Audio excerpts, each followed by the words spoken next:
Hai, jadi di video kali ini gue pengen bahas soal Snapdragon ya. Jadi Snapdragon itu kan kita taunya itu adalah chipset yang dipakai di smartphone biasanya. Dan sebenarnya Snapdragon itu juga mencoba untuk masuk ke dunia laptop juga. Cuman di sini sebenarnya mereka tuh bukan baru ya, bukan sebuah hal yang baru. Snapdragon itu ada di laptop. Sebenarnya itu udah ada lama, seinget gue tuh tahun 2019-an atau berapa tuh udah ada seinget gue ya.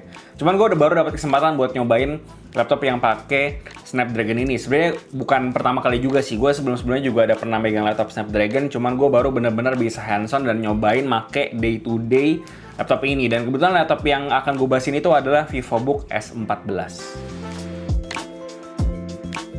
Nah, jadi buat desain itu kurang lebih kayak gini. Dia kurang lebih kayak Asus VivoBook S14 yang line up yang sebelumnya juga. Jadi sebenarnya nggak ada perubahan yang kayak gimana gitu. Intinya simple banget desainnya, kalem, nggak aneh-aneh.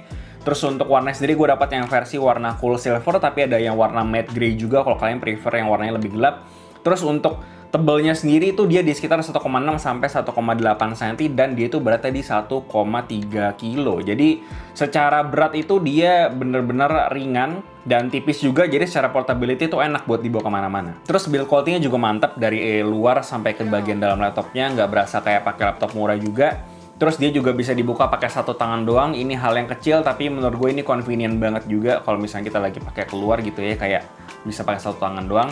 Dan selain itu untuk build quality-nya lagi, tambahannya dia itu udah disertifikasi sama US Military Grade. Jadi secara build quality kalau kalian taruh di tas ke gencet sana sini, harusnya ini bakal aman dan bikin kita jadi lebih percaya kalau laptop ini tuh bakalan lebih tahan lama atau lebih durable lah bisa dibilang. Terus buat garansinya itu dia 3 tahun internasional plus 1 tahun VIP Asus Perfect Warranty. Jadi kalau misalkan laptopnya kenapa-napa sama kalian gitu ya, entah kebanting, kesiram air atau gimana, itu masih bakal di cover sama mereka. Jadi secara build quality dan durability semuanya tuh dijamin sama Asus lah pokoknya. Terus di webcamnya itu dia ada fitur FHD IR webcam, plus dia juga support sama Windows Hello. Jadi kalau misalnya kalian pengen buka laptopnya itu tinggal scan muka kalian, itu udah langsung bisa kebuka, plus dia ada privacy shutter juga.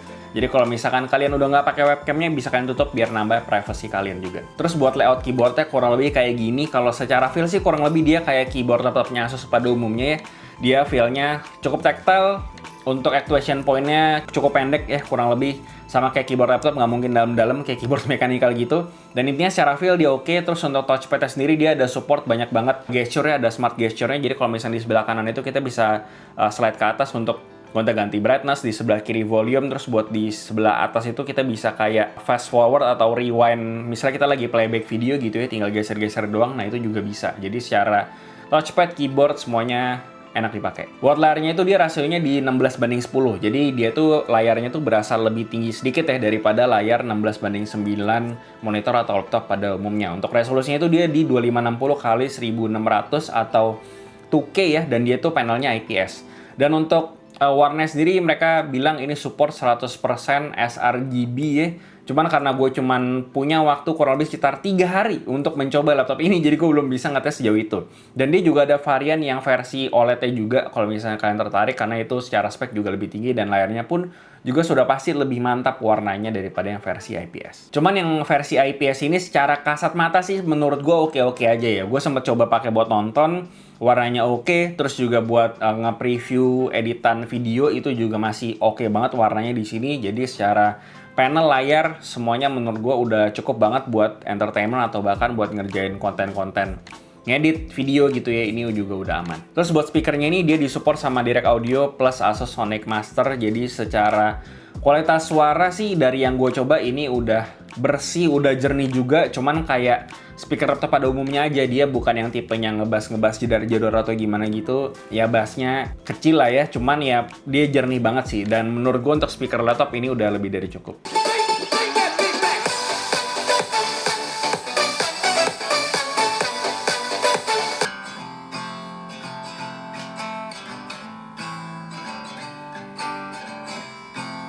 Buat laptop portable kayak gini, menurut gua I/O portnya udah lengkap. Dia ada 2 USB Type-C yang dia itu udah 40 Gbps, ada 2 USB 3.2 Gen 1 Type-A, sama HDMI 2.1, plus ada combo audio jack. Nah, buat baterainya itu Asus sendiri cukup pede ya. Mereka itu bilang kalau misalkan ini laptop tuh bisa tahan sepanjang hari. Cuman asumsi gua sepanjang hari ini harusnya sih di jam kerja ya, 8 jam kerja gitu misalnya. Dan di sini gua udah ngetes untuk nyalain video playback 1080p di mode best performance.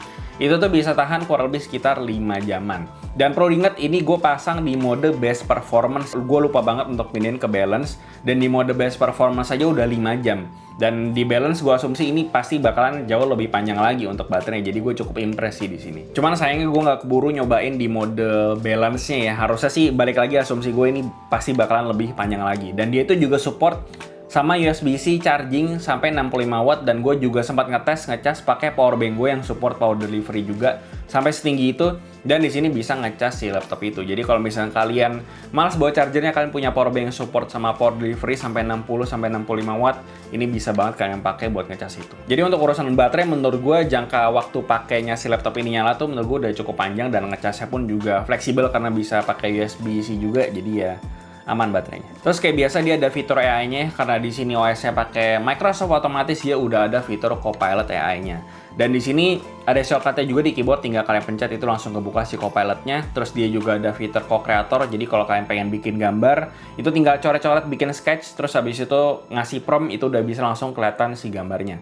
Nah, selain itu dia juga ada fitur namanya Story Cube, jadi dia tuh sebenarnya kayak semacam file explorer gitu, cuman dia eksklusifnya Asus gitu. Cuma bedanya di Story Cube ini tuh dia bisa langsung nge-sortir media file gitu, kayak foto-foto atau video tuh bisa langsung kelihatan di sini tanpa harus cari satu-satu di folder mana gitu. Jadi ya ini lebih memudahkan aja sih. Lanjut buat spek utamanya, di sini tuh mereka pakai CPU Qualcomm Snapdragon X, terus untuk SSD-nya di sini pakai yang versi 512 GB PCIe Gen 4x4, terus memorinya pakai 16 GB LPDDR5X. Terus dia ini onboard-nya nggak bisa di-upgrade. Jadi udah terbatas, cuman menurut gue 16 GB LPDDR5X menurut gue udah cukup kencang juga sih untuk kebutuhan light work dan sebagainya. Nah, di sini tuh mereka gembar-gemborin banget performa 45 TOPS NPU-nya ya. Cuman di sini gue langsung aja ngetes performa real time-nya kayak gimana buat render video. Di sini tuh gue ada ngetes buat ngerender video shorts durasi 1 menit.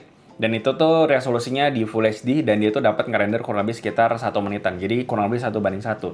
Nah, gue ada sempat juga ngerender video YouTube long dengan durasi sekitar 15 menit, resolusi 4K, dan itu ngerendernya sekitar 2 jam 20 menitan. Jadi lumayan jauh bedanya. Kalau misalkan dipakai buat ngerender video Full HD, harusnya sih ini nggak sejauh itu ya gapnya. Jadi gue bakal saranin kalau kalian mau pakai productivity buat ngedit video segala macam, gue bakal saranin kalian ngedit video di laptop ini kalau kalian bikin konten-konten video short form kayak buat di IG Reels atau di TikTok gitu ya.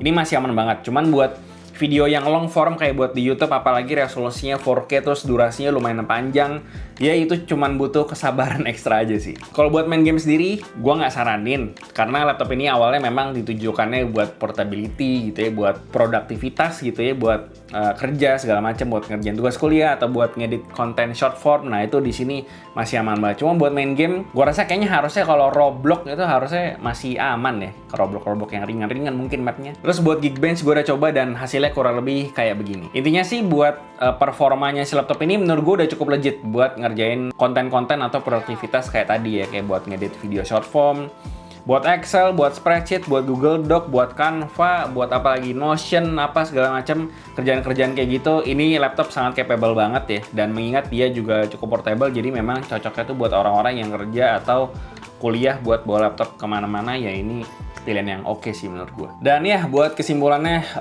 akhirnya gue nyobain juga langsung laptop yang pakai Qualcomm Snapdragon X ini di sebuah laptop ya, karena sebelumnya gue cuma nyobain di event doang. Akhirnya gue bisa bawa pulang, nyobain lagi sendiri di sini, dan bisa share pengalamannya ke kalian. Dan overall pengalamannya cukup legit, performanya oke. Dan yang gue suka di laptop ini sih yang pertama karena portable ya, tipis, ringan. Terus baterainya pun juga panjang, optimisasinya menurut gue bagus banget.